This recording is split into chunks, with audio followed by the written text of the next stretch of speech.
day, knowing that it's Local. all good either way. Marion from Bowie, Maryland. Hi, Mary. I see somebody from Phoenix, Crystal. Phoenix. Oh, okay. So it's good to know I'm not And here I by see myself. Nova Scotia. Nova Scotia. Oh, wow. Okay. Mary from Baltimore. Hey, Welcome, Mary from Baltimore. Hi, Mary.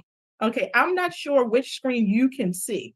So I will just let you guys know that we have an exciting lineup of speakers, which include Dr. Yvonne Commodore-Mensah, who will be discussing heart health and life essential aids. Ms. Kathy Mikowski, who will talk with us about healthy living. And Ms. Michelle Blue, who will lead us in a pre-recorded demonstration of yoga. So my colleague, Sarah, is my co-pilot today, and she will be launching several polls throughout this program. So Sarah, please launch the first one. How many of you tried yoga? And be honest, I don't want to see everyone say yes unless everyone's tried it. Let's keep it 100. And Sarah, can you continue the poll for like 3 more seconds, and then let's see if we can at least get 50 people to respond. We got 60. Okay, so apparently looking at our list now, we have 44 people, which is 72%, who said they tried yoga, and 16 who are considering it, and 1 who's not sure. Well, the one that's not sure, but Rose has taught belly yoga and ballet dancing. Well, Rose, if you want to type your information in the chat, she's also a sociologist. Maybe some people would like to learn more. Any information you want to type in the chat, feel free to do so. Okay, so without further ado, I'm going to stop sharing my screen, and my colleague Donald Young, our favorite community health worker, will cue up our video from Michelle Blue, who we believe is present today as well.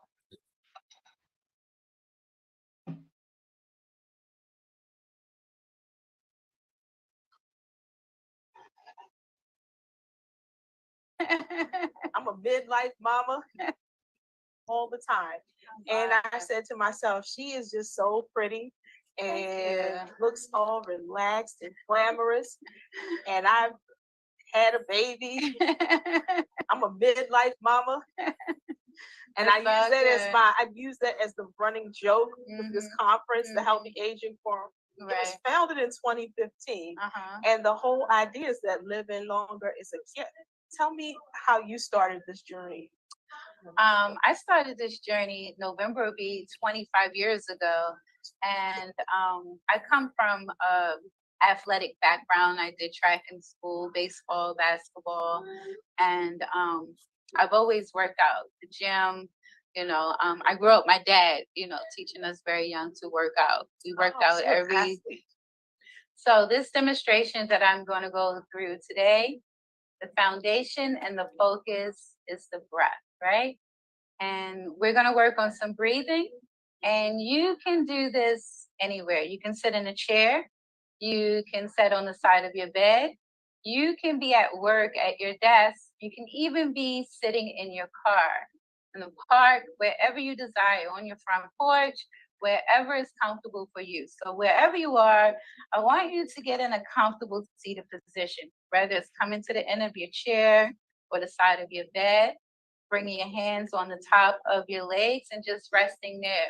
So remember, this is a resting posture. Anytime that you need to take a break, please feel free to do so. Come back here, rest, and then just jump back in whenever you're ready. The ultimate goal here is we want to connect our breath to our bodies and start listening to our bodies and listening to what it tells us. So when it tells us we need a break, honor the body and listen and take that break, right? So we're going to begin with some easy breathing practices, right? So I want you to seal your lips, and I want you to slowly begin to breathe in through your nose. I want you to hold it there for a moment. Your timing is impeccable. Just slowly exhale it out through your nose. The program has begun. And just pause for a moment and notice how your body feels in between each breath that we take. We're going to breathe in again. Hold it in. Maybe count to 3. And then slowly exhale it out through your nose. And just pause for a moment, giving your breath and your body a moment and an opportunity to connect with one another. And we're going to breathe in again. And slowly exhale it through the nose. And then pause. So notice how when we exhale, how our shoulders begin to fall and our body begins to relax, right? So we're going to take that a step further. We're going to bring some movement in with the breath, right? So do the best you can. Don't worry so much about the poses. I want your focus to stay on your breath, the foundation, the life force, all right? So we're going to begin here. We're going to inhale, extend our head up. And then we're going to exhale to bring it back down. We're going to do that 2 more times. We're going to inhale up.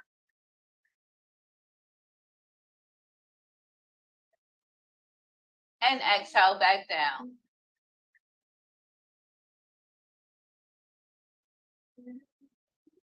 Let's do that 1 more time. Inhale up.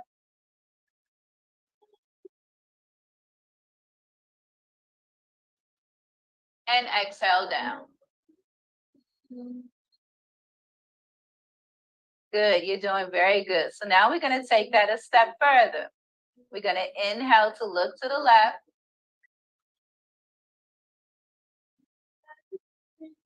And then exhale to the right. Now we're going to inhale on the right side. And then exhale to the left.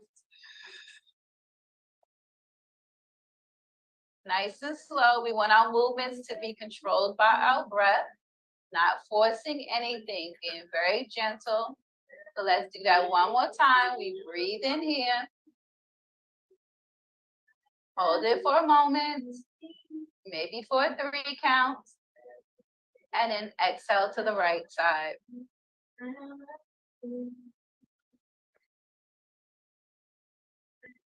We slowly come back to the center.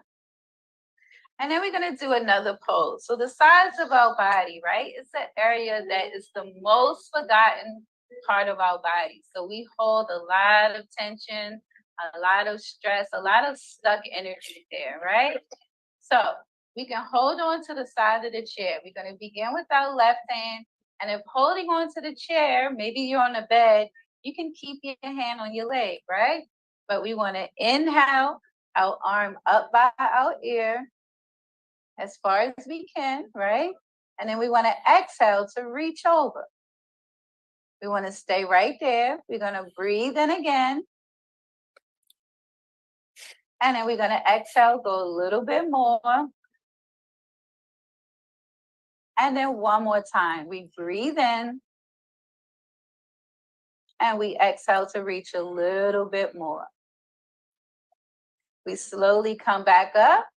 And then we release that right hand down nice and slow. And then we want to go on the other side. So we bring balance to the body by doing both sides. So we inhale it up. We want to do it for about 3 breaths and more if you desire. But just start out with 3 breaths. We're breathing up as we inhale. And then we exhale to go over to the right side. It's a little bit at a time, not forcing yourself. We breathe in here again. Using the breath to control our movements, and then exhale a little bit more. And then we do that 1 more time. We breathe in. And then we exhale to go a little bit more. We inhale to pull ourselves up nice and slow. And then we exhale that all the way down. Right? Now we're going to inhale both arms up over the head, 3/4 of the way. Straightening the arms as much as you can. And then we're gonna exhale to bring our palms to touch up over our head. As our palms connect, we're gonna inhale, reach our arms up.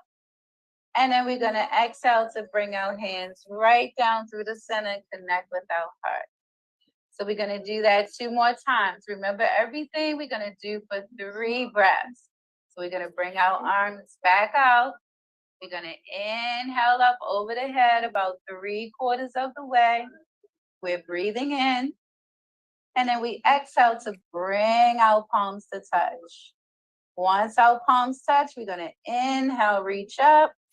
And then we're gonna exhale, slowly bring that down. Let our thumbs connect with the center of our heart. Remember, we pause for a moment. And then let's do that 1 more time. We bring our arms back out. So each time we create more space and we go a little bit deeper, but being gentle, making the breath the focus. Let's inhale up our last time, all the way up, 3/4. And then we exhale, we bring it to touch right over the head. We inhale, reach our fingertips up to the ceiling as far as we can. And then we exhale, slowly bringing our hands back down to our heart. Place the hands back on top of the knees so we rest for a moment. Just take a moment and notice how our body's feeling. Check back in to make sure that we are breathing. All right, now our legs. We're gonna inhale, reach our right leg up, and then exhale, flex our toe back. And then we're gonna release that back down. So we're gonna do that 2 more times. Remember, everything is 3 breaths. We inhale, reach our right leg up, see if we can reach it to the knee, and exhale, flex our toes back. Imagining we're pressing our foot forward. We slowly release that back down to the floor. And let's do that 1 more time. We inhale that right leg up and then exhale to flex it back. And then we release that down. We take a moment, take a little break. And now we do the left side. 3 breaths. We inhale that left leg up, see if we can reach it up to the knee as high as we can go. And then exhale to bring it back. And then we release that left leg down. Second time, we inhale it up as far as you can go. Just listen to your body and exhale it back. Then we release it back down and we do that 1 more time. We inhale it up. We exhale to flex it back. And then we slowly release that down. We take a moment, take a little break. We breathe in. And this time I want you to sigh it out. We're gonna do that 2 more times. We breathe in. I want you to hold it for a 3 count. And then sigh that out. And 1 more time. We breathe in. And then we sigh that out. Now the hands, we're gonna bring our palms to touch. And we're gonna interlace our fingers nice and loose. We don't want it tight. So we're gonna breathe in and out. And we're gonna slowly rotate our wrists to the right. So I want you to go even slower than you want to go, nice and slow. The important thing is that I want you to breathe. Focus on the breath. We breathe in and we breathe out. And now we're gonna reverse around to the left. We breathe in and we breathe out.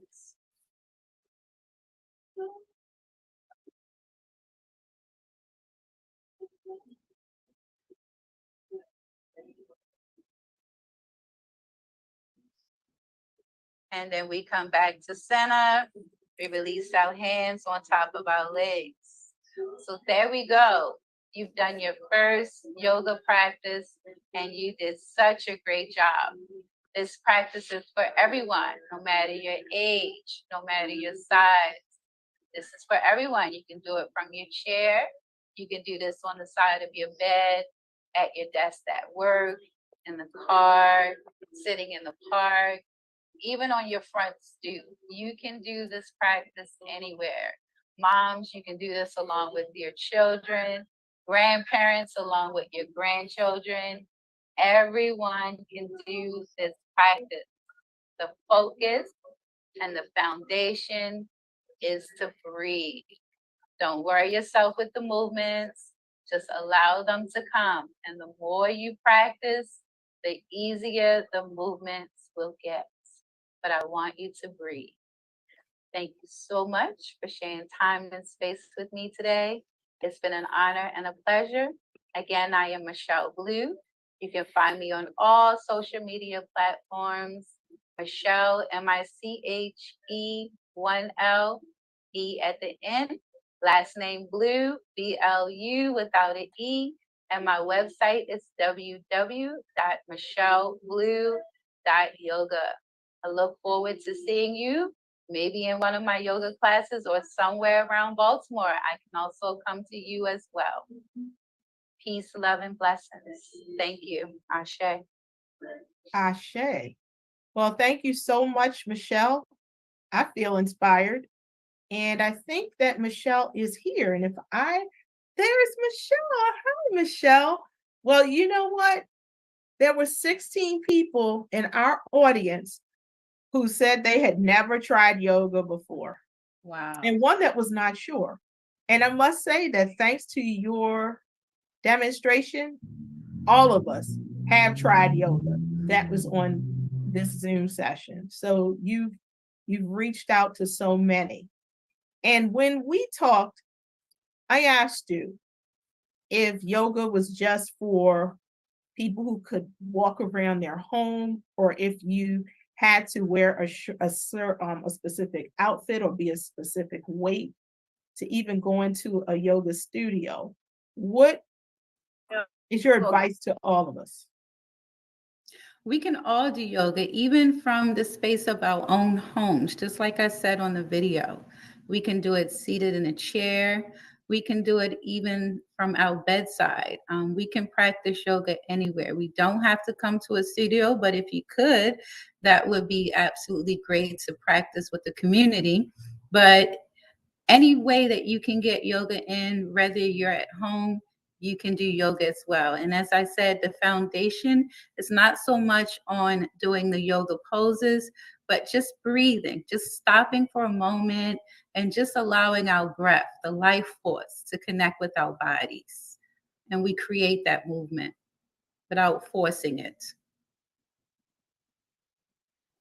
Thank you so much. So next on our agenda is Dr. Yvonne Commodore-Mensah, who will share with us healthy heart health and living.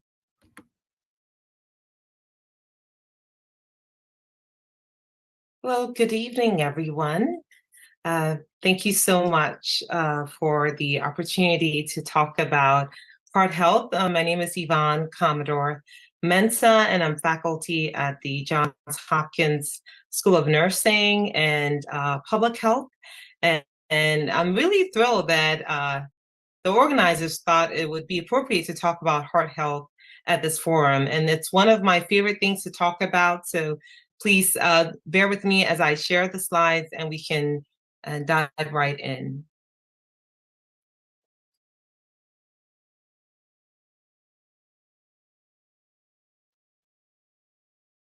Okay, can you see my screen? Yes. I may have to swap the displays. Let's try this. Okay. Is this better now? Can you see the notes? Okay, I think I see a thumbs up. Okay, great. So in the brief time I have together with you, we'll be talking about living heart healthy with what we call the Life's Essential 8. Yvonne, you are showing your notes section. Okay, so I did it wrong. I will swap it again. I think I had it right the first time. So Yes. bear with me. Let me swap it. Okay, let's stop this and let's try this again. So sorry for the technical issues, but I think we should be back on track in just a minute.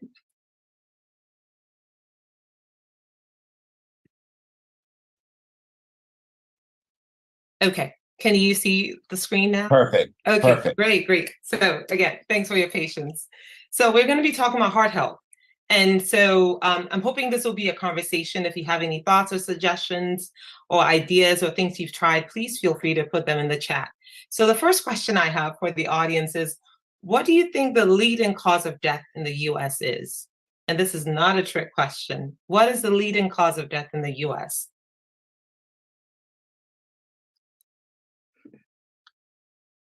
It looks like it is a trick question. We're not getting any response here. Okay, CVD, heart.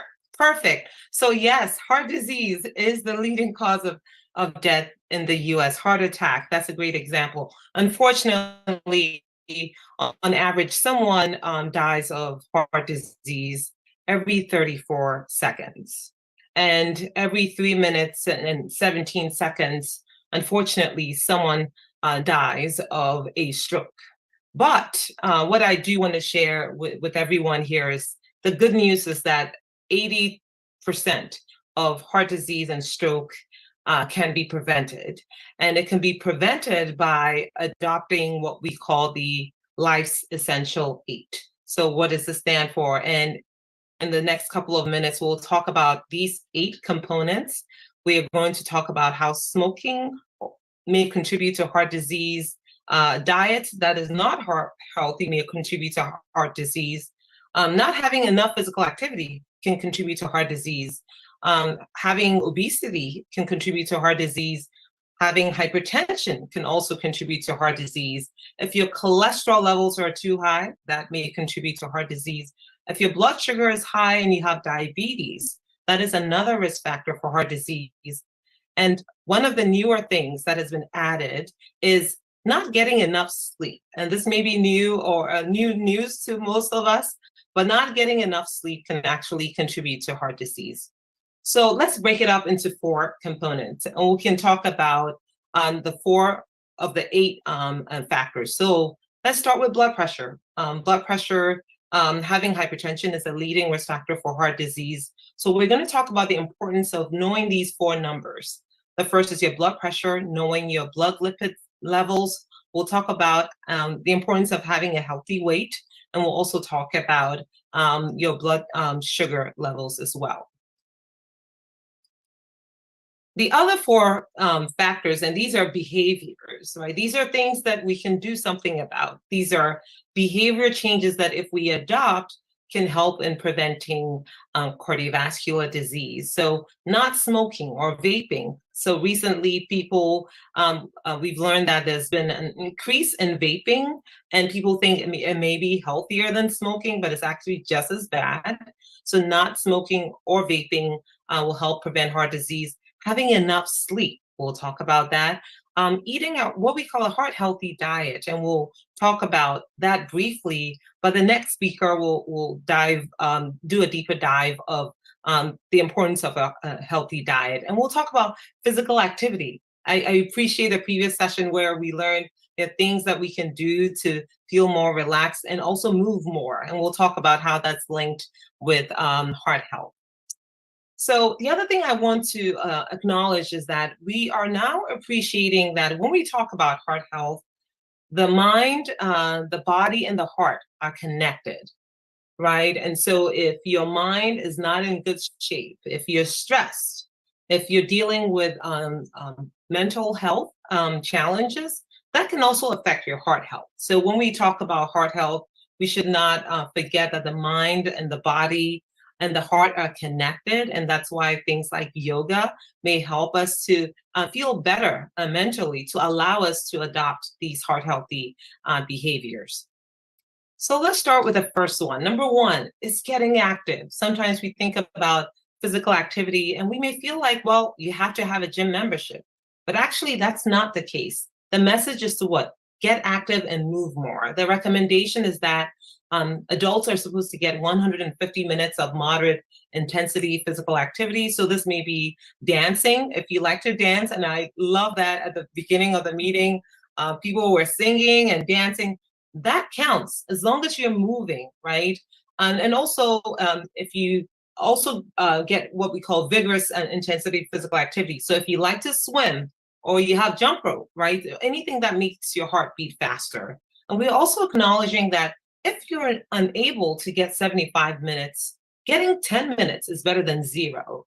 There used to be a time when we would say, well, this is what you have to get 75 minutes or 150 of vigorous intensity or 150 minutes of moderate intensity. And if you don't get that, you fail. And we are learning that that's not the right messaging. Any physical activity helps. So you can break it up. If you don't have enough time to get 30 minutes at a time, you can get 10 minutes. So it's 150 minutes per week. Yes, and I love the questions in the chat. So 150 minutes a week. So if you break it up into 5 days, that's what? 30 minutes a day, right? And also acknowledging that there are days that you may get more and there are days that you may get less. But 150 minutes of moderate intensity is the recommendation. And for vigorous intensity, because your heart is beating faster, 75 minutes is appropriate. So a few things I'll share. Be strong. What do we mean there? Consider weight-bearing activities. So if you have a 10-pound weight, 5-pound weight in your bedroom, anything that allows your heart to beat faster. Add intensity. So challenge yourself, right, to do more and more each time. But before you do, the important thing is to consult with your provider to make sure that you're in good shape before you start any physical activity. And another one is sitting less. We're learning that sitting is the new smoking, right? So sitting for 8 hours a day is harmful for your health. And so any opportunity you have to move more is something that we can all consider. And the last one is walking it out, right? So even if you don't go to the gym and you can walk around your neighborhood for 10 or 15 minutes, again, that is better than no activity at all. Then eating better. I won't spend too much time on that because we have a section on how we may eat better to improve heart health. But a few things I will highlight is that there are things we can add to our diet to make it heart healthy. They include fruits. So I'm sure you can see how colorful this slide is, right? So the more color your food has, the better. So you can see the mangoes. I love mangoes, kiwis, strawberries. Adding color to your diet is always a good thing to do. Adding plant-based protein. So you can see examples there, beans, right? Black-eyed peas. And those are all good sources of protein. And vegetables, again, color. The more color you have on your plate, the better. And getting less of added sugars. So soda. So it's one of the things we can eliminate from our diet completely. There is no nutritional benefit, right? Anything that is high in sugar. So red and processed meat, it's linked with heart disease. And highly processed foods like the chips, those snacks that we may indulge in from time to time, those are things that we should limit. And note that I didn't say completely stop eating them, limit, eating these foods. So if you eat it once a month, it's not the worst. But if it's part of your diet on a daily basis, that's when it becomes a problem. So managing weight, and again, the key here is managing weight, right? We know that the more of you there is, the harder your heart has to work. And in order to get to a healthy weight, the first two things in terms of moving more and watching your diet are things to consider. The other thing I will mention is it matters how much excess weight you have, but it also matters where you carry your weight. So sometimes when you change your diet and you become more active, you may notice that the numbers on the scale have not changed. But you can also track as your waist size reducing, right? Are your pants a little looser, right? So the less fat you carry around your waistline, the better. The other thing I want to highlight is number 4 is controlling cholesterol, right? So when it comes to cholesterol, there are a number of numbers you'll see on this slide, but I want to highlight 2 things. What we call HDL, which is the good cholesterol. So we want more of what? The good, right? So HDL stands for high density lipoprotein. So if you've gone to the doctor and they show you your numbers and you see HDL, that's what it stands for. That's a good cholesterol. So you want your good cholesterol to be higher. So for men, you want your good cholesterol to be more than 40, right? And for women, you want it to be more than 50. But we also have LDL, which is your bad cholesterol, right? So that stands for low density lipoprotein. So you want that number to be lower. And you can see in the figure on the screen that for LDL, if your number is under 100, that's good, right? If it's between 100 to 159, it means that you're at risk. But if your number is 160 or higher, it means that you need to either work with your provider to initiate medications to lower your cholesterol. One of the reasons why we focus on cholesterol is also that cholesterol contributes to the buildup of plaque in your arteries, and that buildup is what contributes to heart disease. So most of the cholesterol that is in our body either comes from food or our body generates its own cholesterol. So we have to be careful in terms of diet, what we eat, because if you eat a lot of red meats, those are things that would increase your cholesterol. So adopting a healthier diet and opting for maybe plant-based proteins may help to lower your cholesterol. So number 5, I'll spend a little more time on this because this is one of my favorite things to talk about, which is managing blood pressure. So I'm hoping that everyone in the audience knows what a normal blood pressure is, right? So normal blood pressure, the green row is less than 120/80. I'm hoping that everyone knows their blood pressure numbers. And the thing about blood pressure is that we know that it's a silent killer. Your blood pressure may be high and you may not feel it, right? So you cannot trust your body to tell you if you have high blood pressure or not. And that's why it's important to measure your blood pressure. And if you are diagnosed with hypertension, to check your numbers at home. And in most cases, your insurance may cover the cost of a blood pressure device, or you may purchase one. You may get a blood pressure device from a local pharmacy for under $60, right? So these are the numbers. So we want your numbers to be less than 120/80. And there are things you can do. In addition to taking a medication that's prescribed, diet makes a huge difference. So food is medicine. With food and changes to your diet, you can also help to reduce your blood pressure. So a diet that is lower in sodium. If you've been told you have high blood pressure, please take time to read the food labels and ensure that you're avoiding eating diets that are high in sodium, right? So if it's canned foods, if it's canned beans, and that's all you have available, try washing the beans a little bit to get rid of the sodium in the beans. So the other things you can do, so I just mentioned what you want your numbers to be. Less than 120/80 is a normal blood pressure. So the top number is what we call your systolic blood pressure, and the bottom number is what we call your diastolic blood pressure. So please know your numbers, and there are a few tips that I alluded to. One of them is eating smart, right? So what we call a DASH diet. So dietary approaches to stop hypertension. It's a fancy way of saying that eating a diet that is high in fruits and vegetables and high in the plant-based protein, but low in saturated fats, low in the animal fats, low in sugars. So that diet can help to lower your blood pressure. Now, if you do that and take your medications as prescribed, you can help to bring your numbers down even better. So eating smart is one of the key ways to improve your blood pressure. Moving more, right? So food is medicine, exercise is also medicine. Being more active also helps to improve your blood pressure. Managing your weight. So if you are overweight or obese and you lose some weight, that also helps to bring down your blood pressure. If you don't get enough sleep, that affects your blood pressure. So if you get enough sleep, that also helps to improve your blood pressure over time. So number 6 is managing your blood sugar. So in terms of blood sugar, it's having diabetes, unfortunately, is also a risk factor for cardiovascular disease.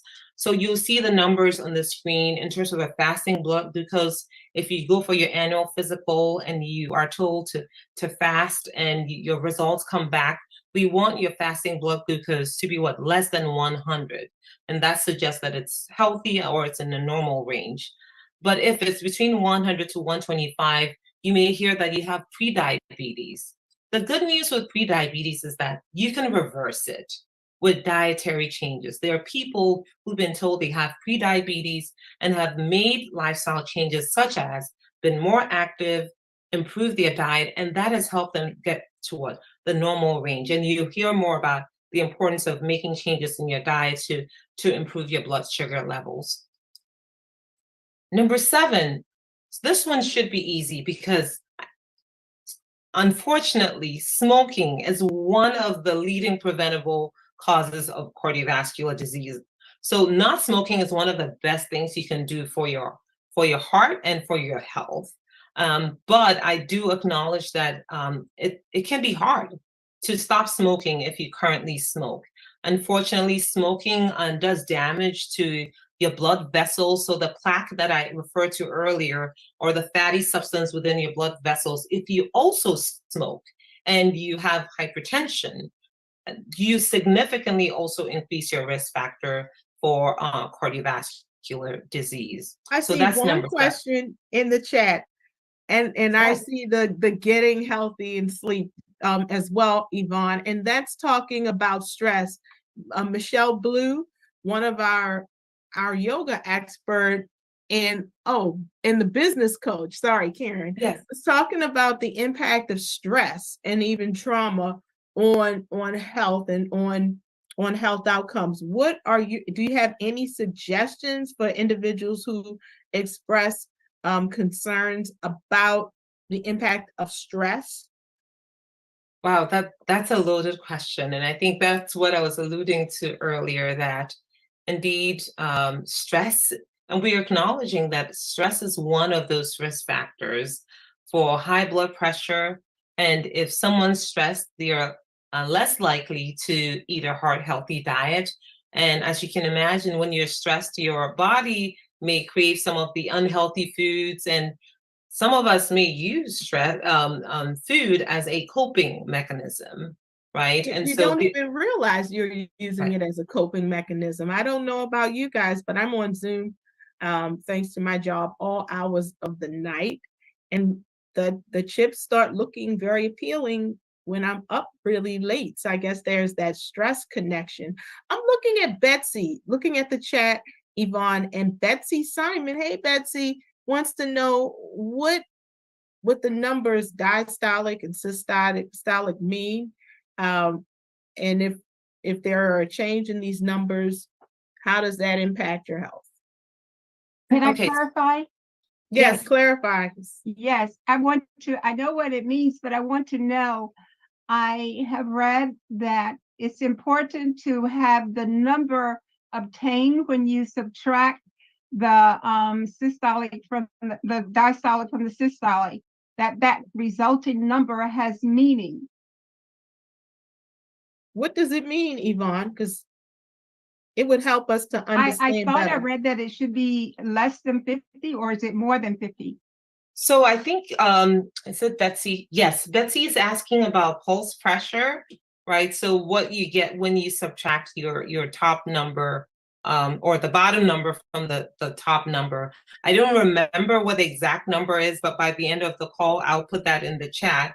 But realistically, in terms of what the providers monitor, it's the top and the bottom number. And we often pay more attention to the top number, right? Both numbers matter, but we want your blood pressure to be less than 120/80. And if you're being treated for hypertension, and let's say your blood pressure is 150/90, it's important that you work with your provider to get that to the normal range of 120/80. In my work in the community, sometimes I've had people tell me, well, the doctor says it's okay, but the blood pressure may be 140/90, and people are told that it's okay. And this is where it's important to advocate for yourself and say, I would love to work with you to see how we can get my numbers better. And there are things that you may have to do also to help get to the normal range.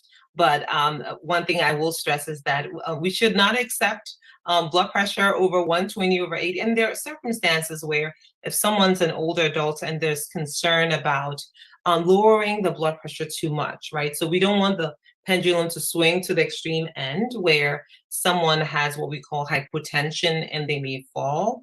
But as long as we can work with the provider to get to a safe place, but also preventing heart disease, that's very important.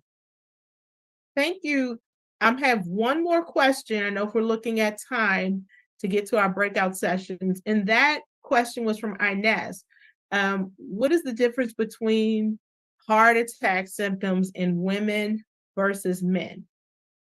Oh, wonderful. So in terms of heart attack symptoms, there's a lot of literature that has shown that women may experience heart attack symptoms differently from men. And for women, unfortunately, they may say they feel fatigued. And unfortunately, that symptom is far too common. Most of us feel fatigued almost every day, right? And so you may ignore the symptoms and think that it's just normal fatigue, but it's important to listen to your body. Most men may experience the chest pain, the heaviness that other women may not experience. So there's actually an infographic or a figure from the American Heart Association that I'll also put in the chat that provides more information on what else you should look for, right?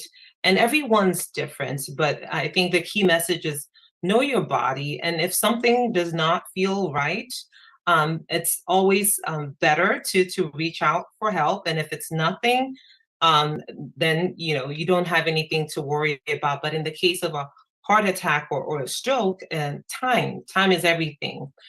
Getting to a provider or a hospital as soon as possible can make the difference between life or death. Thank you so much, Yvonne. And we hope that you will stay on board with us for a few more moments to answer questions that people may have with regards to heart health. We're going to introduce our next speaker, but first, my colleague Sarah is going to post our next poll regarding diet.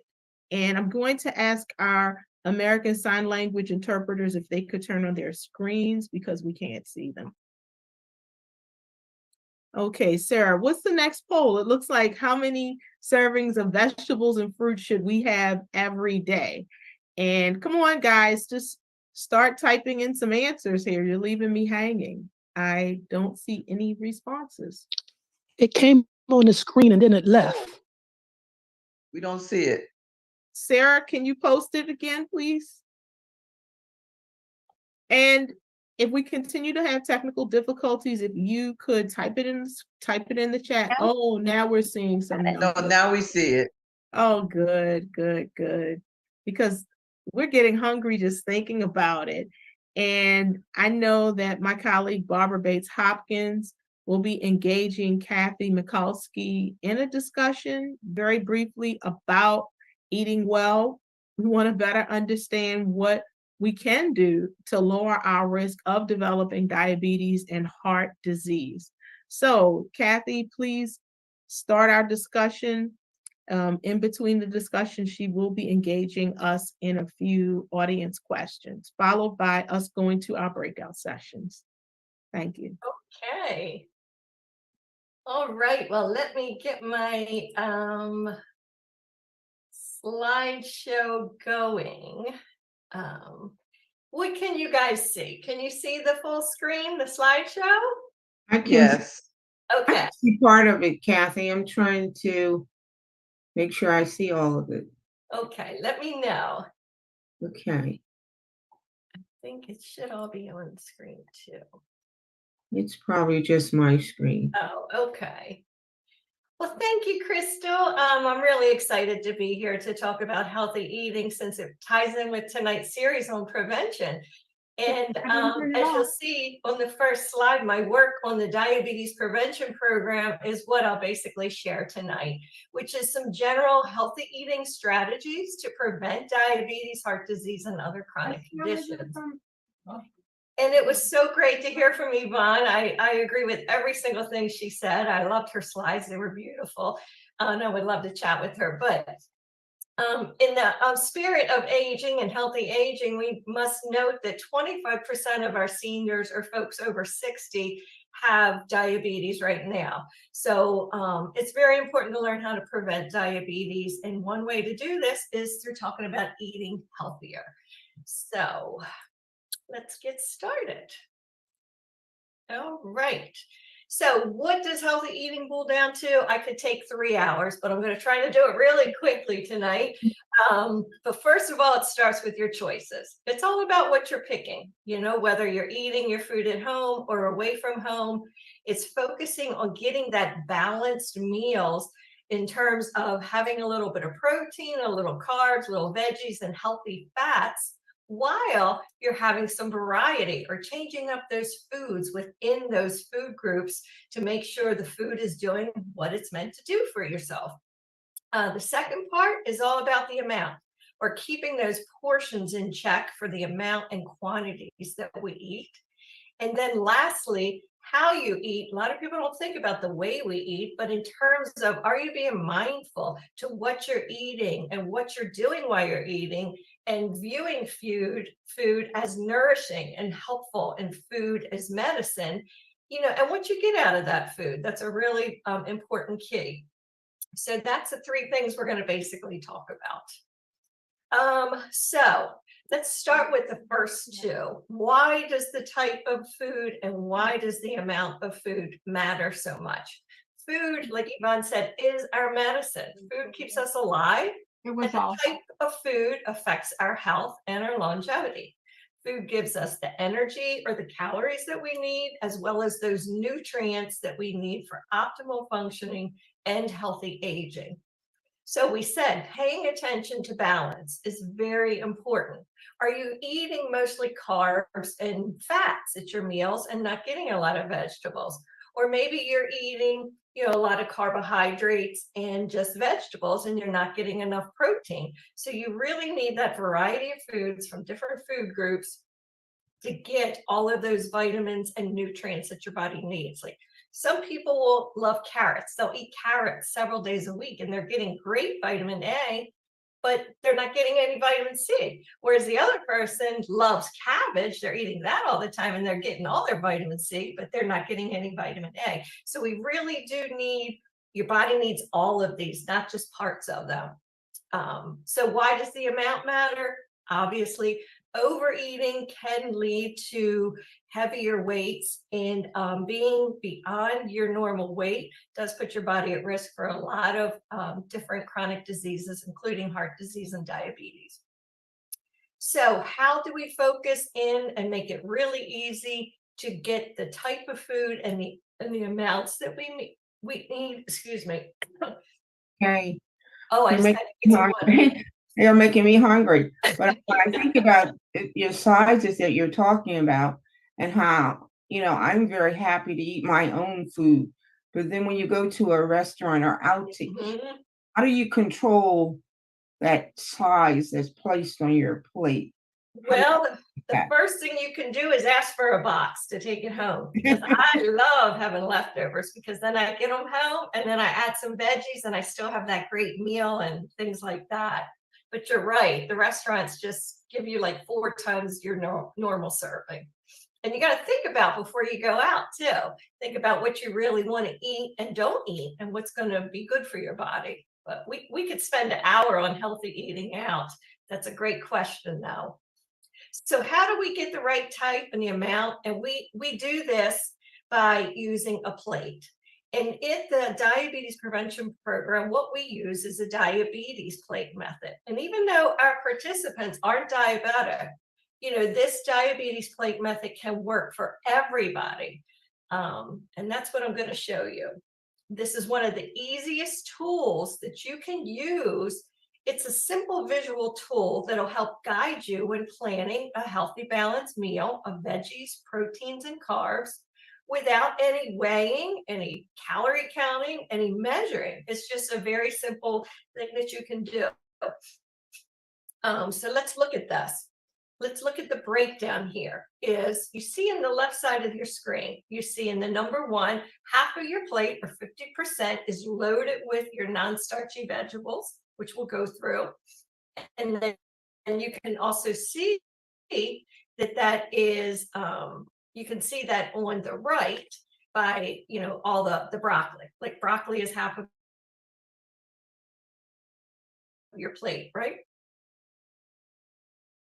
Then the second thing is your carbohydrates. These are all your grains, and we'll go through these. That's about 25% of your plate. That's it. And then your proteins, they're also 25% of your plate. So you can see in this picture that you have a lean protein. It's a quarter of your plate. It's some scallops. And then the other quarter of your plate is your grain foods or your starches. And then 50% is your vegetables. So how much does it matter how you prepare those? You're talking about the sizes. How does that impact? Pairing's a great question. And I have a slide here on the different kind of fats that you use and what are the healthier kind of fats and keeping those portions.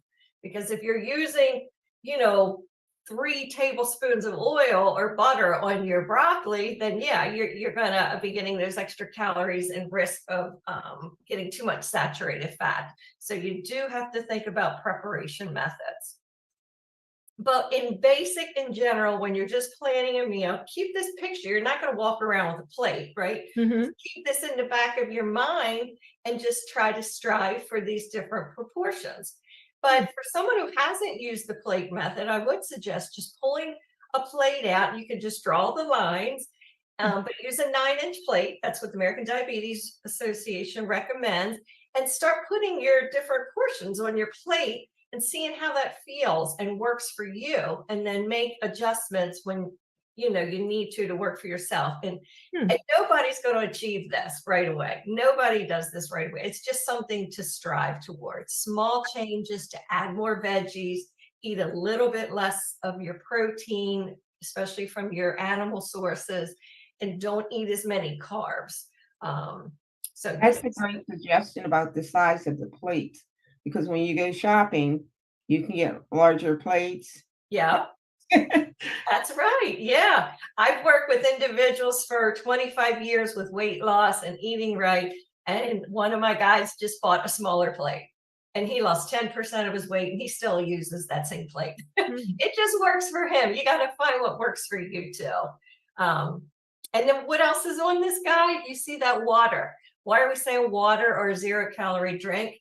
Because there's no calories. Water, this doesn't have effect on your blood sugars. It doesn't add all that added sugar. And a lot of people don't realize you can eat, we call them liquid carbohydrates. You can down in 10 minutes about 500 calories from a big gulp or something from Starbucks. And, you're feeling completely full. But did you have any protein or vitamins or minerals or vegetables or anything in that drink? No. You just replaced that empty calories with sugar and fat, and you missed out on all the good nutrients. So you mean I can't have my Starbucks? I mean, oh my gosh, how am I going to make it? I know. No, we don't tell anyone to give up any foods ever, just like Yvonne says. You can have those foods occasionally and limit them, but, really try to focus on getting your balance. And none of us are perfect. I mean, none of us are perfect. I ate a piece of Royal Farm chicken leg the other day because when I went to my friend's house, that's all she had. But I took some kale with me and I found a sweet potato in her pantry. So I threw the sweet potato in the microwave and I steamed some kale. And I still had that Royal Farm chicken leg that I loved, and I'm a dietitian, but I only ate one of them instead of eating all the other fries and stuff that she ate. So I love that strategy. Could I jump in and ask you, Crystal?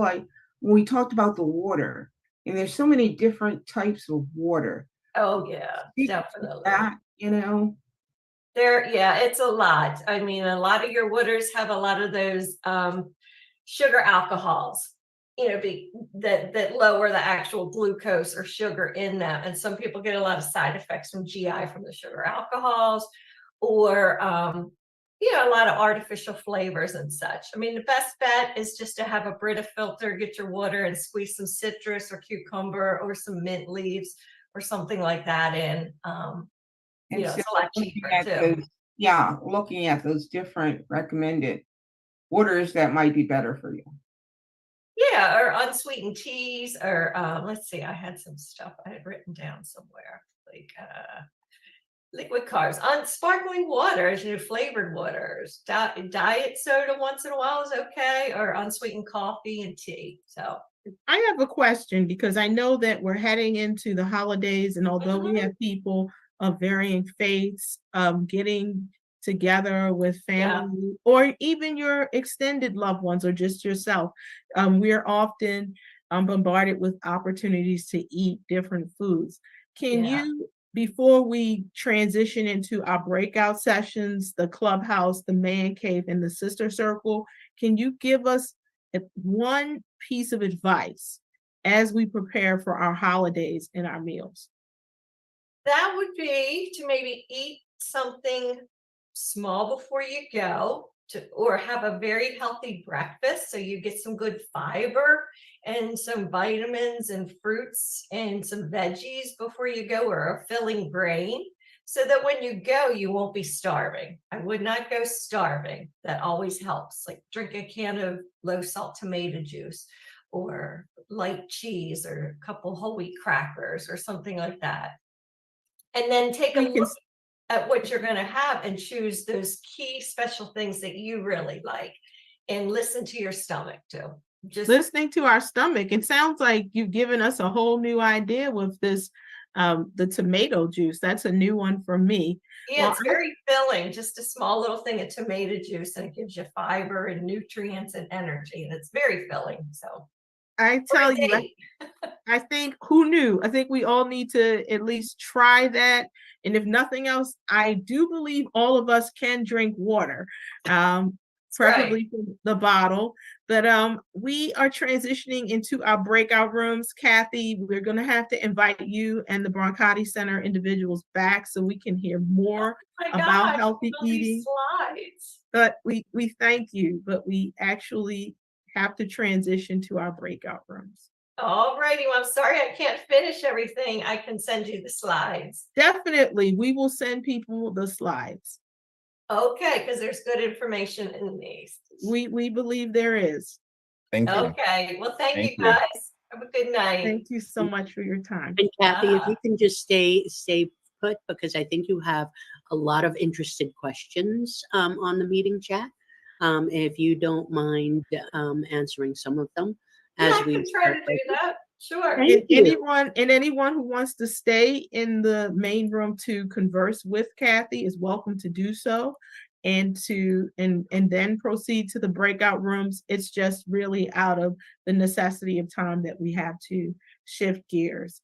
Sarah, would you mind placing up the breakout room options? Again, anyone who wishes to continue this really important conversation, please hang tight with Seed and with Kathy. Kathy, we thank you so much for. Oh, you're very welcome. I'll check out the chats, see if I can get to some.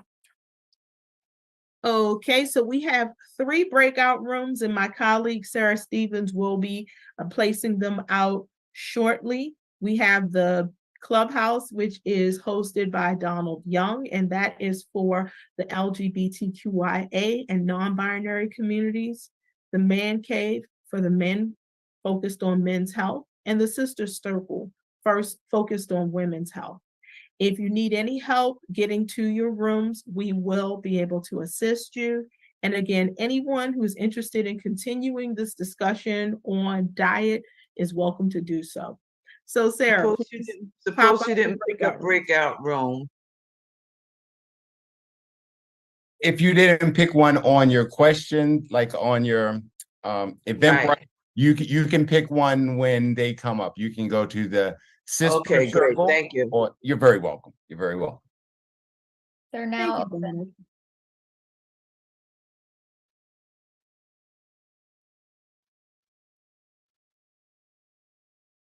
If you need assistance getting to a breakout room, you can type in the chat. If you can stop sharing your screens, Kathy. Oh, they just asked me to share them again. I was Oh, getting okay. all kind of comments in the chat. They asked me to put them back up. Sorry. Yeah, once we get people in their room. Okay, let's just I think it's a little hard to see the multiple screens if you don't mind waiting for a second. All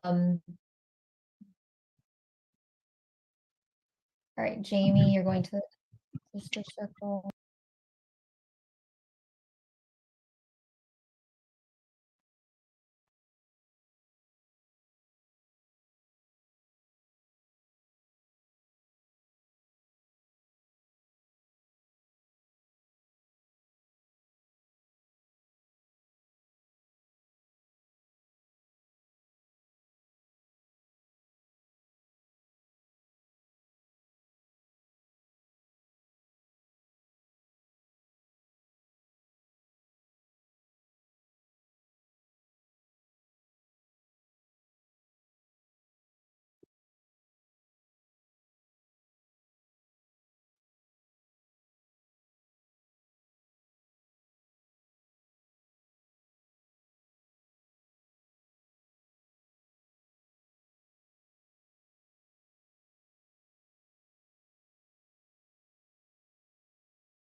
Hi, what's the topic for the room? The topic will be breast cancer and healthy skin and aging. Mm.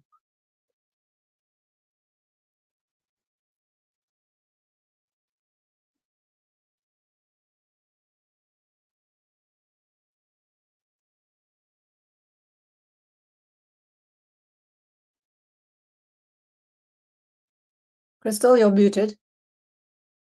Welcome to the Sister Circle. My name is Crystal Evans and my co-host is Laura Bates Hopkins. Today we are going to be discussing health and social topics that impact the local community. And all of the items that we talk about in this room will be confidential. And first, we're going to be starting off with talking about breast health. With my colleagues, I will hopefully get some technical assistance, but I think I'm actually in here by myself. So please bear with me, you guys. I am very sorry. But India, can you please spotlight Jenny and Colette? Our first topic we will be discussing today is breast cancer and the importance of early detection and screening. We're going to address the patient and the physician perspective. Our guest speakers are Ms. Colette Akande and Dr. Jenny Shang from Johns Hopkins Medicine. Welcome.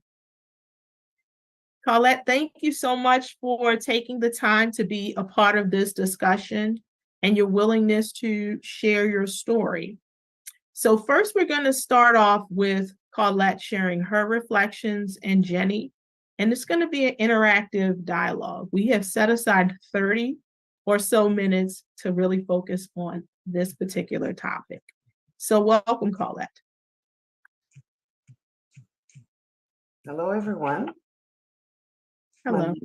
My name is Coletta Kende, and I'm here today to share my journey through cancer with all of you. It's not an easy story, but I hope that by sharing it tonight, I can provide some hope and inspiration to some of you who are going through a similar experience. A little bit about myself. I'm originally from West Africa, Ivory Coast. I'm a mom of two wonderful teenagers who are very active and keep me very busy. I'm also a wife and a full-time worker. I remember the day I received my cancer diagnosis. I felt like the world stopped for a moment. I was overwhelmed with the fear and uncertainty. My first thought was like, oh my God, who's gonna take care of my kids? Who's gonna raise them? But I also knew that I had to face it head on just for them. See, this whole thing started about a month or so before that. I felt like a lump. And I was like, oh, this maybe a little pimple. It's gonna go away. But then in the back of my mind, I remember that I was considered high risk because I had dense tissue. So because of that, I always, every month I would check, my breast. And also when I was a teenager, I had a cyst removed, a benign cyst removed. So I kind of got into a habit of doing sex and self-exam every month, self-examination every month, and also did my mammo annually. So I decided to go have it checked by my doctor, my OBGYN. She said, oh, it doesn't really look alarming, but just go ahead and do a mammo. And it turned out it was at the same time, around the same time I usually do my yearly mammogram. So I went there and I got a call. We did a biopsy and I got a call. When I did the mammo, they said, we don't like this. We don't know really what it is, but let's do a biopsy. They did a biopsy and it came back as cancer.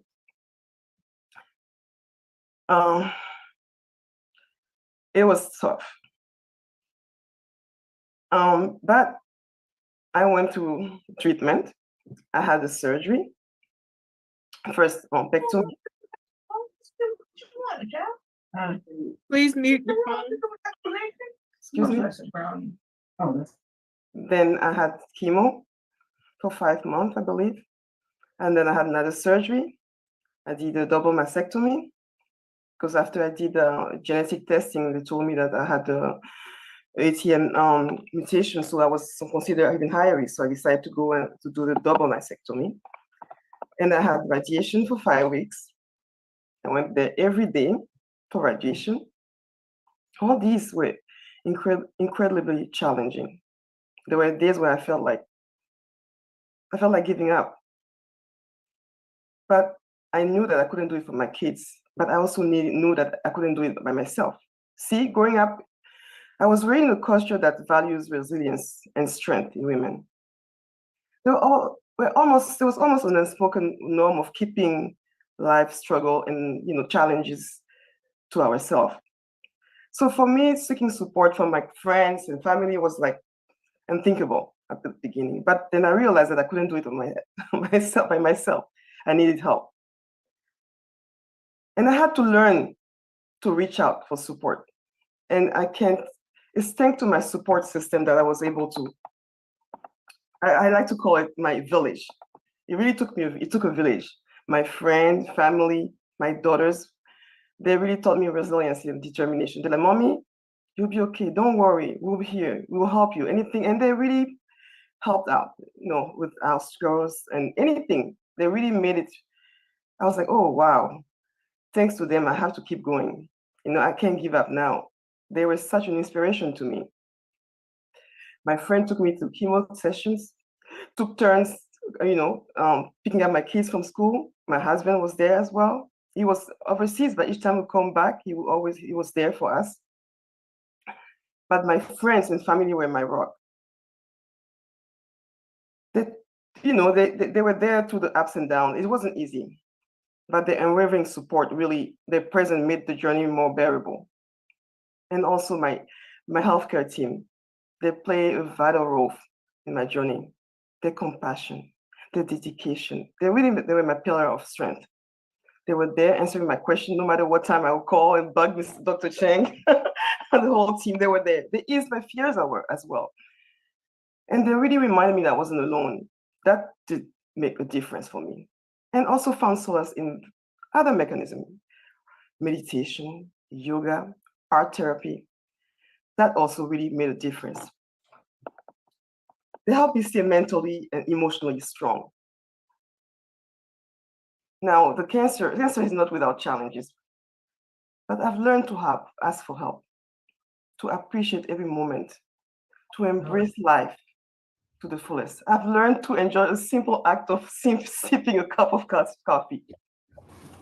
So I just want to say today that you are stronger than, if you're going through this, you are stronger than you think. And please reach out for help. Don't lose hope. Keep fighting. Don't let cancer define you. It should not define you. It may be part of your story, but it should not define you. I think that's Thank you for listening to my story. I hope I was able to provide a glimmer of hope to some of you. You provided such meaningful information and just sharing your story. We thank you. And we know the journey is not over and that Dr. Cheng is going to share with us the medical perspective of cancer, breast cancer. And we thank you for being with us, Colette, and staying with us as we continue. Jenny, please share. Hopefully you can hear me. Yes. But it's always powerful hearing your story again, and it's really a privilege to be part of the team that's helping to take care of you through this period of time. As you said, it's not easy. I'm still undergoing active treatment, but the fact that you're here to share your truth and your story is so special.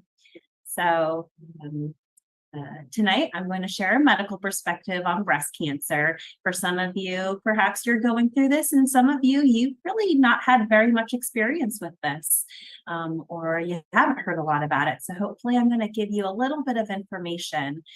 I broke this down into 5 little sections since we have just 15 minutes this evening. I was going to go over some definitions and some updated statistics on breast cancer, as well as some risk factors, screening measures, what we call multidisciplinary breast cancer care, and what you can do now. So foremost, cancer is a very broad term for a class of diseases that describes abnormal cells that are growing and invading healthy cells in the body. And breast cancer starts in the cells of the breast. So you can recognize that picture all the way on the left, and you'll see that there are ducts and there are lobules. When we talk about abnormal cells, they can originate within the ducts themselves. And oftentimes, if you've heard of stage 0 breast cancer or DCIS, that's when the abnormal cells are all confined within the duct itself. And as soon as they invade or escape that duct or that tissue is when we call it invasive breast cancer, the stage 1, 2, 3, and 4 that you traditionally think of. These are the most recent statistics from the American Cancer Society Surveillance Data Report, and it shows that there are almost 300 cases of breast cancer that have been diagnosed this year. And believe it or not, this number is still continuing to rise over time. We may think that breast cancer is commonly due to gene mutations that are inherited from one's mother or father, but actually 85% of breast cancers occur in women who have no family history of breast cancer.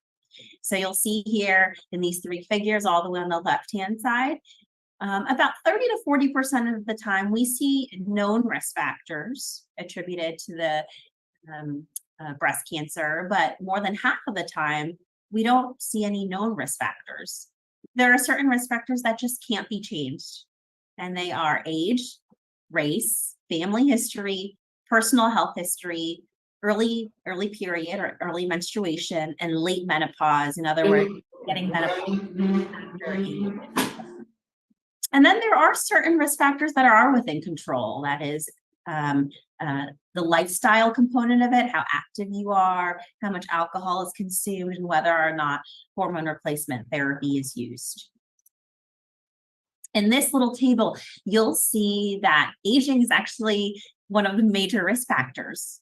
If you look across the board, for instance, the first 50 years, that risk of breast cancer is 1 in 52 women. But as each decade goes by, you see that number starts to increase significantly. 1 in 43 women between the ages of 50 to 59, 1 in 29 from ages 60 to 69, 1 in 15 between those who are 70 and beyond.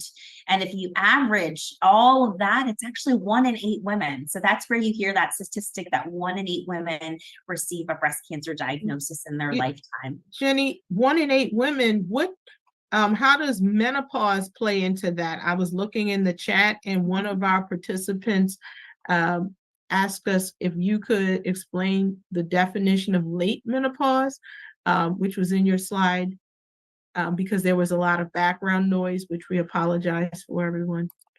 Not a problem. So the average age of menopause in the United States is about 51. So late menopause is actually considered after age 55. And we usually consider women postmenopausal once they haven't had their period for at least 1 year.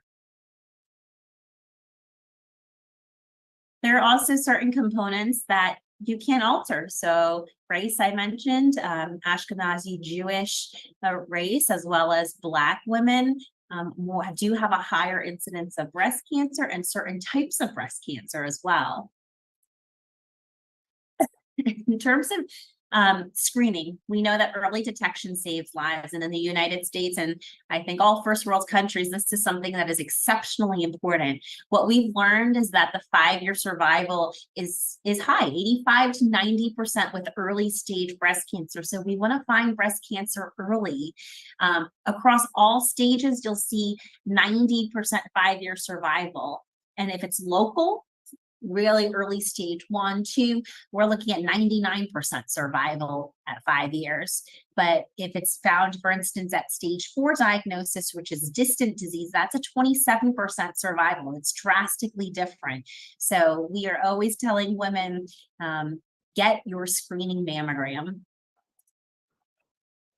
There are a few misconceptions about mammograms, so I wanted to use tonight to just briefly discuss this. So foremost, mammography is safe and effective in women who've had breast implants. Occasionally, implants can make it harder to read, but we still recommend it. Mammogram is not used in pregnant women because of radiation that can harm the fetus. And while breastfeeding, the tissue in the breast can appear a little bit more dense, which makes it harder to read. So we often tell women, if they are breastfeeding, to discontinue breastfeeding before getting a mammogram. Mammograms. We have a quick question, because, whenever we hear something about race, ethnicity, we need more information about that, and including the various Jewish communities too. Like, why is there a higher prevalence rate of breast cancer amongst both? Okay, yep, keep that slide right there, of African American women and women within the Jewish community that you have highlighted.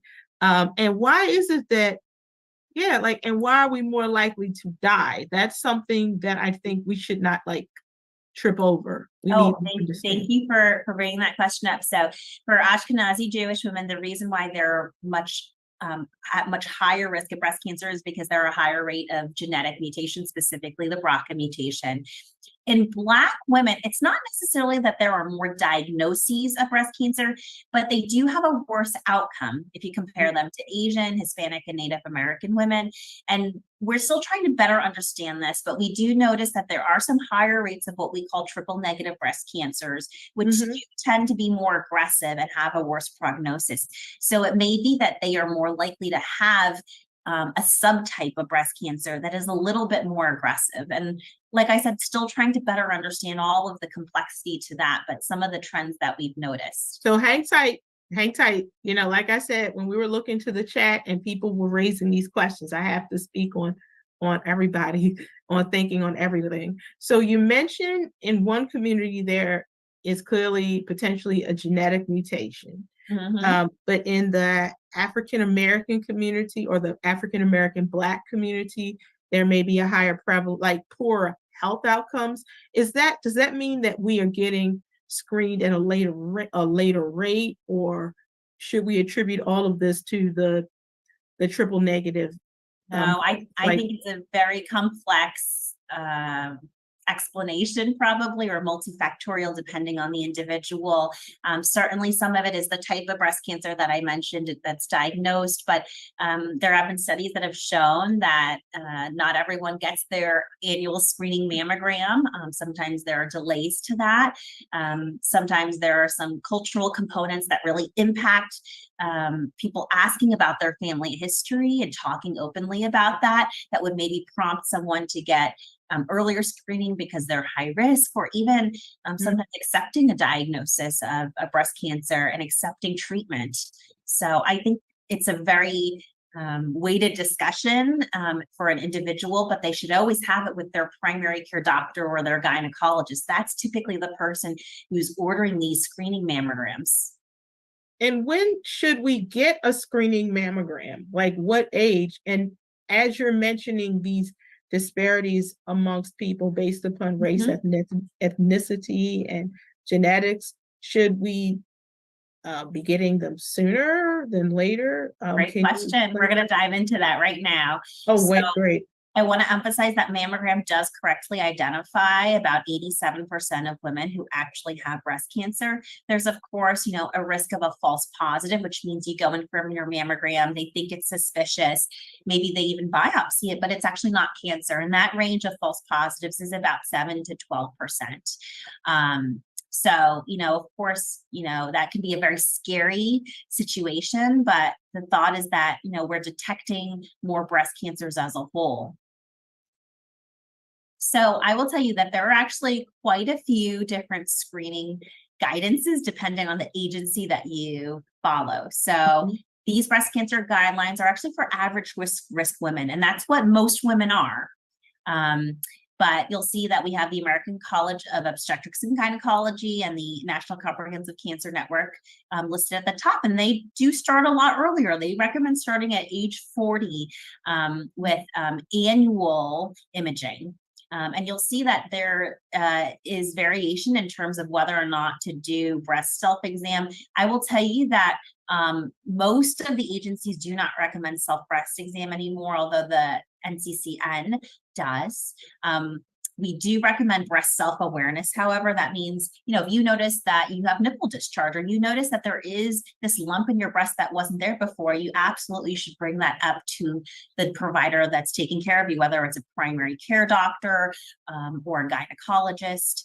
And, like I said, depending on which guidance is being followed, that screening mammogram may be at different intervals. So for instance, some of the providers follow the American Cancer Society, and typically the starting age is 45, although it's a discussion with the provider and the patient whether or not to start earlier at age 40. And these are typically annual to age 54, so almost a decade, but then they actually go to biennial, which means every 2 years. And similarly, if you look at the United States Preventative Services Task Force, they actually don't recommend starting until age 50, but say that it's optional to start as early as age 40, and they recommend biennial. So a lot of this is sometimes dependent on your care provider and which of these guidances they follow, but it is, open to discussion. And a lot of the time your provider, when you have a weighted discussion with them, will talk to you and find kind of what may make the most sense in terms of what frequency to use for the screening mammograms. Okay, and I see we have 2 hands up, and since we're in a smaller group session, Carolyn, can you guys very briefly share with us your questions before we pivot over to skin health? Obviously, I'm sorry, I don't have a question. I guess I touched something. Okay. Again. So I apologize for that. I'm trying to see how to get it off. That's totally fine. And then I see Jennifer and Terry Ann. I know Jennifer had a question about thermography, but Jennifer? Yes, thank you, Doc, for your presentation. Yes, what is your perspective on thermography versus mammogram? What is a thermography? Maybe I'm the only one in the room who doesn't know, but I've never heard. So thermography isn't a standard approach for screening for breast cancer. So you may hear some discussion about the safety of mammogram because there is a small amount of radiation associated with it, and that some people would suggest using thermography or heat to try to detect cancers or breast cancers. I would not recommend that. I strongly believe in the sensitivity and the specificity of a mammogram. It is how we can diagnose a significant portion of breast cancers. As I mentioned, over 85% of breast cancers are diagnosed this way. And there are so many approaches right now that are looking for, less invasive ways to try to detect cancer. And I am very excited that one day we're going to have those methods of detection, but we are not there yet, unfortunately. Do you know of any risk involved in the thermography? I've done a little bit of research on it, not a lot. No, I don't. I actually don't. I don't know extensively about this, but I would say that I don't think there's necessarily a lot of risk per se. There's probably out-of-pocket risk, so financial burden from that. But in terms of sensitivity of detection, that would be my greatest concern. I saw, because I know we have to kind of wrap this segment up, although towards the end we'll have more time for dialogue. How should we broach this subject with our doctors? I believe that maybe because of my race ethnicity, I believe I was advised to start screening at 40. That's when I had my first mammogram, but then I have another friend who's like just turned 50 and had hers. Yeah, that's it's like things vary.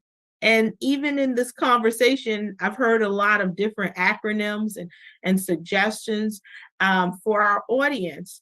What are the 2 or 3 points that we should mention to our doctor if we are in the situation where, no one has told us that we should even brought up the topic of a mammogram, because it's just so much information out here that some of us may not even have gotten this opportunity. Right. So what I would say is there are certain women who are at high risk for breast cancer. And, that's because they have a strong family history. They may have a genetic mutation in their family that predisposes them to cancers. They may have had radiation when they were much younger. They may have a familial syndrome where there's a very high risk of breast cancers. And so oftentimes these patients are already having these discussions with their providers. But for average risk women, which is the majority of women, you can certainly bring it up to your primary care doctor as early as age 40. And they can kind of go through some risk factors with you. We do have some models and calculators that help us to calculate lifetime risk. And so, kind of going back to some of the risk factors that I mentioned to you, well, maybe there are certain people, for instance, that, maybe they had an earlier age of their first period, a later age of menopause. Maybe they had a first child much later in life. These are all technically risk factors for breast cancer. Maybe it's that picture as a whole that increases that risk of breast cancer. And then the primary care doctor or gynecologist may say, we can start, I think it's appropriate to start earlier. Maybe you don't really have any of those risk factors at all. And the doctor will say, I think we're fine to start at 45, or for some individuals, even 50. But I would strongly recommend a conversation. Like I said, we have different calculators. The one that I think is most commonly used is the Gale risk model by primary care doctors and gynecologists. But just open up the conversation, talk about it, ask. That's really the most important aspect of screening. Thank you, Dr. Shen. Will you be available if you wouldn't mind just continuing to read the chat, because we have a lot of questions and I know time is short and we have questions about hormone replacement therapy, menstruation, higher chances of developing breast cancer. So I think that these are Absolutely. questions that are important, and I see a very lively discussion on health equity, and in particular disparities amongst people based upon race, ethnicity. And I think that's a topic that in and of itself, but I would love for you guys to continue to talk about it. That I think part of it is us definitely raising these questions with our doctors. Absolutely. I'll respond to as many messages as I can. Yeah, as many as you can. And next on our list, and my colleague Barbara Bates Hopkins and I are going to tag team, is we're talking about skin health. And we have Dr. Anna Shen, who is a dermatologist at Johns Hopkins with many accolades that I don't have. I have room enough to share, Doctor. But there is one question that we have, and maybe people could share with us this in the chat as Dr. Shen is presenting, is when should we use sunscreen? Like, are there specific occasions or times? If people could type in their responses in the chat as Dr. Shen goes through her presentation, I think that will be helpful. Dr. Shen, towards the end, could you answer that question? I think it'd be good to see what people think about it first. Sure, certainly, Crystal, and thank you so much for the kind introduction and for the invitation. Really, it's a pleasure to be here and speaking on a topic near and dear to me. And so today we'll talk about how to keep our skin healthy, how to look our best in our own skin as our skin sort of evolves and changes with time. And I only have a few slides because I want to leave some time at the end so we can discuss and answer any questions. And certainly we will touch upon sunscreen use and sun protection. So just quickly start with a few basic skin facts. So our skin is the largest organ. It weighs 8 pounds. It's about 15% of our total body weight, and really plays an important role in regulating our temperature, protecting a lot of our muscles, bones, internal organs from outside infection and diseases. And you can see here our skin's made up of 3 layers. The very top layer, what we see is the epidermis. Underneath that is the dermis layer, which is the larger portion of our skin, and all that sits on like a padding, a subcutaneous fatty tissue layer. Our skin will turn itself over every 21 days. So in all, in a year, it can shed about 9 pounds of dead skin cells. I think this is something fun that people always like to share, how some will estimate that more than half of the dust in our home is actually just dead skin cells, and that dead skin makes up about 1 billion tons of dust in the Earth's atmosphere. So our skin is very active and constantly turning over. There are a number of different receptors that help us detect pain and touch, and skin color is determined primarily by the amount of pigment granules that's found in these pigment cells called melanocytes, as you see here. And if we look at melanocytes, the number of melanocytes actually across various ethnicities, it's similar. The greatest difference that determines personal pigmentation lies in the activity within the melanocytes. So taking this a little bit further, we have a very diverse community, and our skin and its properties actually reflect that. And it's important to be aware of some of these characteristics to best tailor skincare and skin treatment. So in people of color, there are very unique skin properties, starting from, if we look at the very top layer of the skin, the epidermis, there is increase in skin turnover in this particular group. And then also there's decreased ceramides. So ceramides are actually, I like to think of them as the skin's natural moisturizer. So with this phenomenon, then we tend to see increased water loss, increased sensitivity to skin irritants and skin of color. We also talked about earlier how personal pigment is determined by the activity within our pigment cells called melanocytes. So individuals with more personal pigment, their pigment cells, the melanin, tend to be much larger, they're much more active. There are also more inflammatory cells in skin of colors, which can sometimes be the culprit for increased pigmentation that we see following skin injuries. So these are sometimes the marks or the scars that people talk about after acne, after rashes, or skin trauma. And a couple other points, we also see more connections between the first and second layer of the skin and people of color, which actually lends the skin a much more youthful appearance because there's that strong connection between the two layers. And then lastly, in our dermis, there are also more fibroblasts, more collagen in individuals with more personal pigments. So this will actually give strength to the skin. It will delay skin aging. But then on the flip side, it also increase incidence of keloids. Keloids are much more frequent in people of color. Now, everyone's skin will change with time, but these changes are really unique depending on the skin type. And as you can see here, these are the actual skin aging scales that we will use in skin research to determine the level of aging, the different features that develop on the skin. And the one on the right was developed here at Johns Hopkins. And you can probably appreciate here, skin aging generally will occur 10 to 20 years later in skin of color. It's less severe than that observed in individuals with light skin. Whereas in lighter skin, we oftentimes think of fine wrinkling, we think of freckles, sunspots.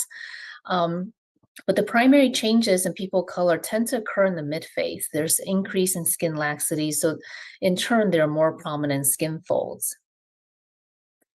Another common skin change that we see with time is development of these growths, or commonly people like to refer them to as moles. They go by a couple of names. One is dermatosis papulosa nigra, or DPNs, as we frequently call them.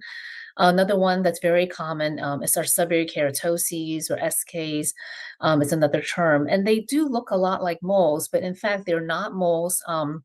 These are completely benign growths that develop on the skin. They can occur anywhere on the face, on the neck, on the trunk. All of us actually will get a few that come up from time to time. Luckily, they are completely benign, and oftentimes we leave them be. They can be removed, but usually it needs a very minor cosmetic procedure to remove them. Unfortunately, currently there are no creams, there are no medications that can really prevent or remove these benign growths. And does insurance cover that type of surgery? I only pose that question, well, one, because I have these moles that Morgan Freeman is rolling around with, and it's my understanding that you have to get it done more than once. Can you briefly touch on that, just for myself and maybe some other people who may have? No, it's actually a very, very common question, since we see this so frequently. So, right, because they are benign, and insurance, these days they're pretty tough. Really, not just for these type of growths. For anything that's benign, they usually don't cover the cost of them. So, and what's benign mean? What does that word mean? Yeah, so benign means usually is something that's still part of the healthy skin. It's not there are no irregular features about it. It's certainly not skin cancer. There's nothing abnormal about it. Usually it's just our healthy skin. It looks healthy, but it's sort of thickened up or formed a different type of growth. So, this is Barb jumping in here. Thank you so much. Does it normally just start on your face, or is it your neck, or different areas? So I tend to have started to experience this. They can really occur anywhere. The ones on the face and neck tend to start small. They almost feel like a little tiny light brown, almost like a bump on the skin, more on the face and neck, or freckles. Yeah, almost like freckles. And many of them actually will stay fairly small on the face and neck. They might be just kind of barely palpable where you can feel them. Occasionally, some will become a little bit larger. The ones on the body tend to be a little bit larger, a little bit broader, but still kind of in that same family. And because they do love to grow. So I think, like Crystal was asking earlier, we usually people may, if they want to have them removed, they can remove some of them. Sometimes new ones will develop. Old ones may grow back. So oftentimes people may come back once or twice a year to have them removed or has some touch up done. Yeah, they will come back, and sometimes new ones will form. So there are different shapes and sizes that affect you wearing glasses or that sort of thing as well? Yeah, and so the shape and the size and the color really all depends on how thick the growth has thickened. So the thicker they are, the more broad, then they'll become they're sort of darker, almost like jet black sometimes in some people. And then some are very faint, some are barely palpable, where it's just a almost like a like very thin growth on the top layer of the skin. And the removal, in terms of the cost, I mean, oftentimes it'll depend on the practice. I think the ballpark, usually a practice may remove, five, maybe 10 to 15 of them for a couple $100, something like that. But it really varies between different practices and how they manage these. I think sometimes if there are certain ones, I think somebody was alluding to, if it's kind of, hitting glasses areas, necklace, or if there's certain ones that are definitely visibly red or inflamed, some insurance may cover some of those, but for the most part, they put up a fight with covering anything they feel it's not clearly a cancer, not really clearly not harmful, I suppose, even though it could be still such a nuisance. Now, piggybacking on what we just said, what about skin tags? Skin tags, yeah. So skin tags are almost like a cousin to these, and they typically occur more around skin folds. So a lot of people will say they see them kind of around the back of their neck, under their arms, sometimes in the groin area, around skin folds for whatever reason. And the same thing, luckily they're not cancerous, they're not harmful, but they're kind of in that benign category where it won't cause any trouble per se, but still, I know they can be a nuisance. And again, sometimes for certain ones that are really crusted and bleeding, some insurance will cover, but otherwise, most people have them, if they want to, have them removed cosmetically.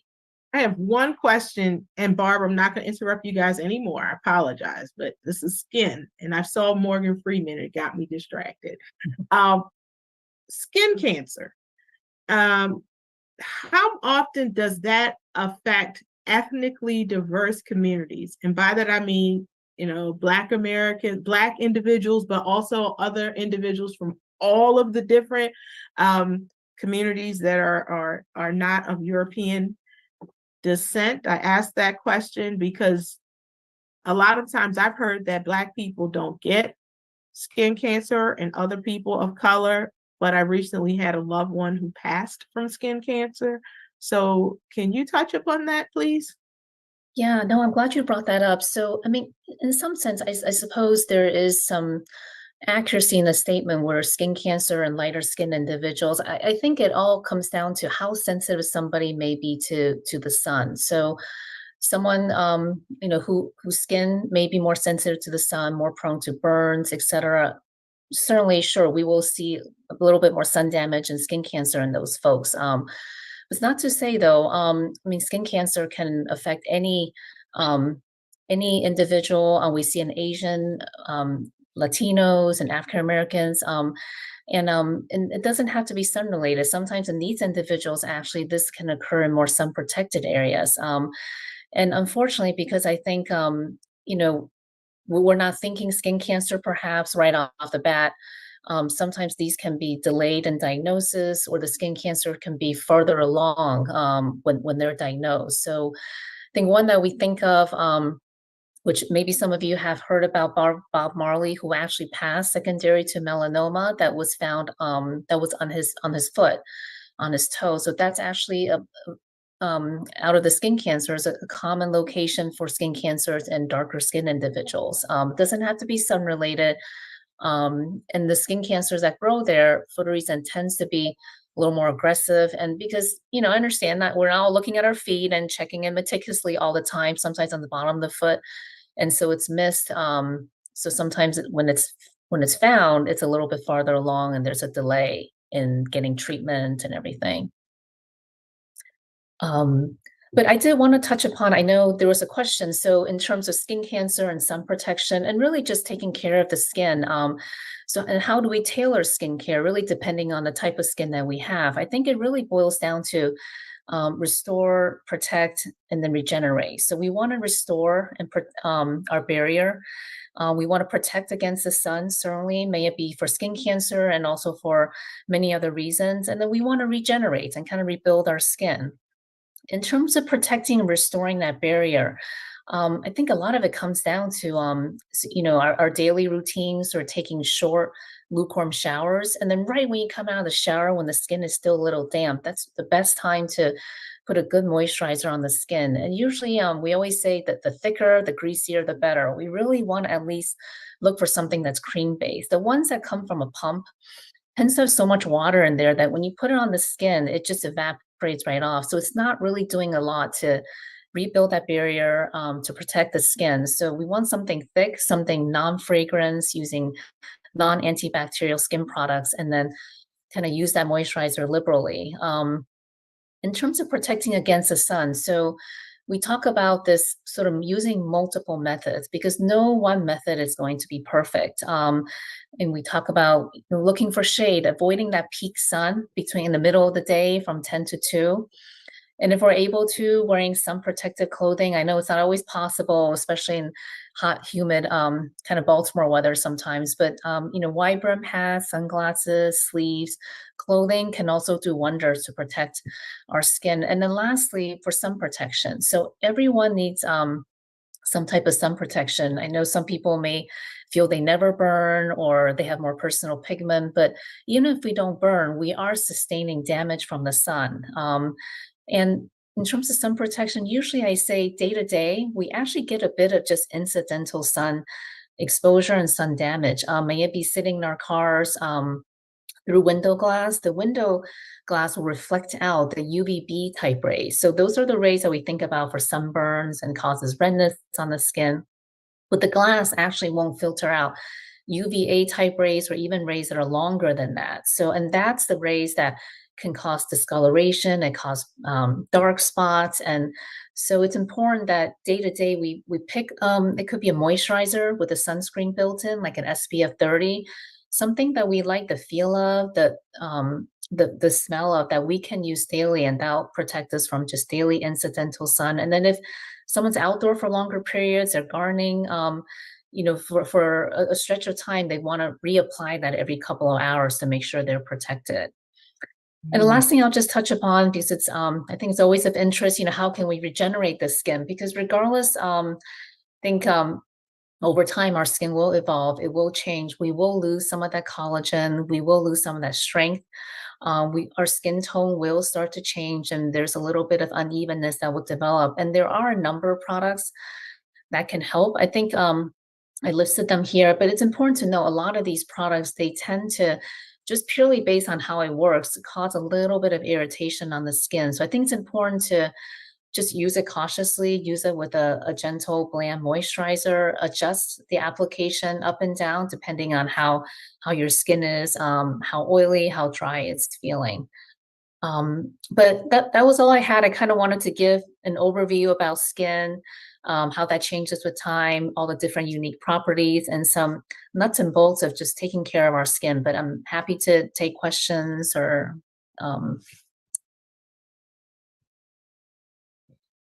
I think we posed a number of questions to you, and I've taken away a lot from learning about how our skin does change and really thinking about the moles that I'm beginning to get on my facial area and understanding whether or not it can be covered through insurance and just the concern about having this development on our skin. So I thank you so much for what you've shared with us thus far.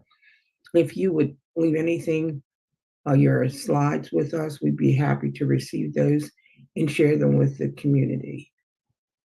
Yes, yeah, sure, of course. I'm happy to share. Yeah, thanks for having me.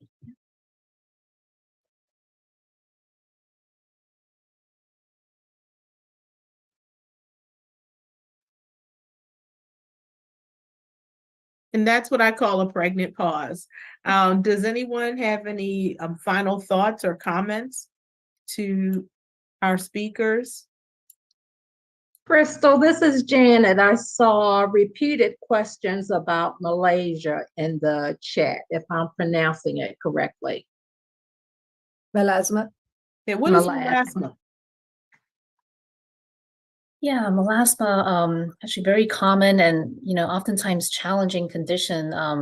We see it oftentimes in women. It's very much, people they call it the mask of pregnancy. It's another name for it, for better or worse. So, where folks may notice kind of these brown patches on their face, and the reason it's called mask of pregnancy is it's a lot of it's induced by hormones. So we may see it in patients who are taking birth control, who's during their pregnancy, and this causes pigment to be laid down on the skin. Therefore, these brown patches, and these they're so hard to treat because these they're very sensitive to sunlight. So, we talk a lot about sun protection. We're using different lightening agents, but oftentimes we're sort of kind of racing against the sun exposure in the daytime, trying to fight that off because it darkens very easily. But melasma, usually sun protection, use some type of lightening product, and there could be some hormonal component are sort of the key takeaways for that. Does it go away? So since you've stated that it's coined the pregnancy mask, does it go away once you had the child or the pregnancy is ended? Is it can you help us understand that? Yeah, oftentimes after pregnancy or somebody comes off of birth control, the skin actually does improve. The pigmentation will improve. Also, it improves, it's seasonal. In the wintertime, a lot of people will say their melasma is less apparent. The patches aren't quite as dark, just simply because we're not out in the sun all that much. Wow, well, this is fascinating. And again, this is an example of a topic that our audience, picked. We've seen it actually, Dr. Shen, come up at least 3 times in a row, asking us to address skin care. And we kind of struggled with how to tackle it, but I'm glad that we've started to have this important conversation. And I think it's one that we need to continue actually ongoing, because our skin, as you told us, is the largest part of our body. Does anyone else have any other comments? Yeah, I have a question. Can the doctor address cellulite and also lipoma? What causes lipoma? What is lipoma? Yeah, It's like a fat pocket, but I'll let the doctor Yeah, because I never heard of it before.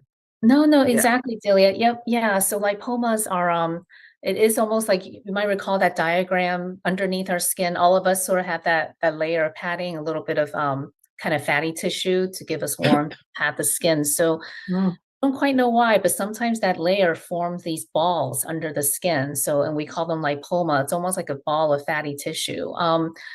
And they can just come up randomly. They're usually, if they're stable, not bothersome, some people actually just leave them be. But in some people, they can become kind of painful. They can keep growing in size, in which case then we would go ahead and remove them or cut them out. Is it the diet is it a diet that causes it, or? Actually, it's really nothing that nothing that the patient's doing.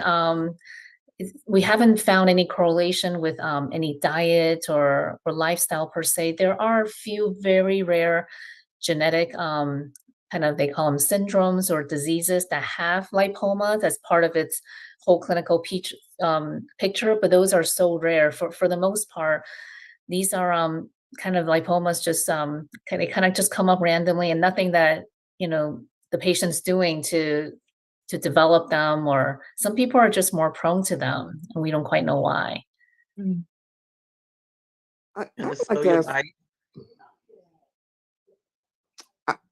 I would like to ask a question about the skin when and the and chemo with cancer. How the skin heals and also is destroyed with the chemo and the radiation and the healing. That's a good topic to talk about when it comes to cancer and the skin. Yeah, no, you bring up a great point. And I think we can have a whole separate session to go through the different skin changes as it varies depending on the medication, certainly. And then radiation kind of has its own set of side effects. But we're leaving in 54 seconds. Okay. So I can say, I promise you, we're going to find a way to squeeze in some of this next year. I don't know how, but we will find a way to get some of these questions answered. Okay. Thank you guys so much for your time. Thank you. The recording has stopped.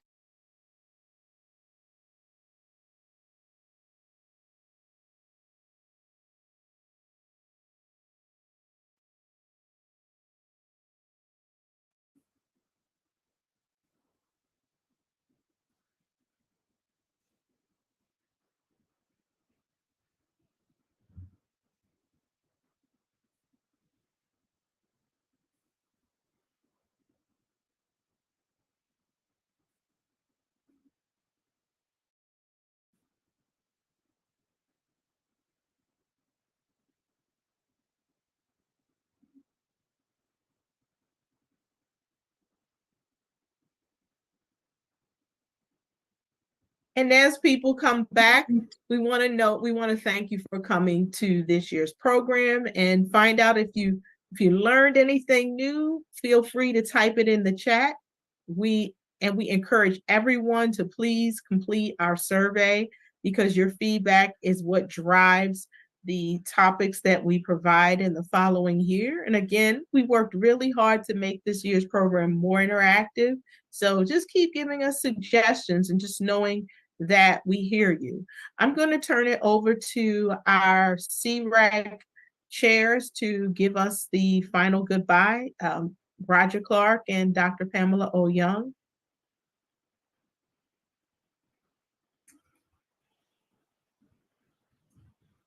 If you have a second, otherwise I'm just gonna thank you. Thank you, Crystal. I just want to thank everybody for attending, for the tremendously interactive and active questions that were coming up in the chat. That really makes it such a interesting conversation between our speakers and the participants. And hopefully we provided information that you will find useful for your own health and for that of your family and friends. And hand it over now to Roger. No, I think you said it. I think you said it all, Dr. O. Young. And I think that, you know, we started off yesterday with some goals, and we said to ourselves, we want to provide you with some information that helps you on your journey to healthy living.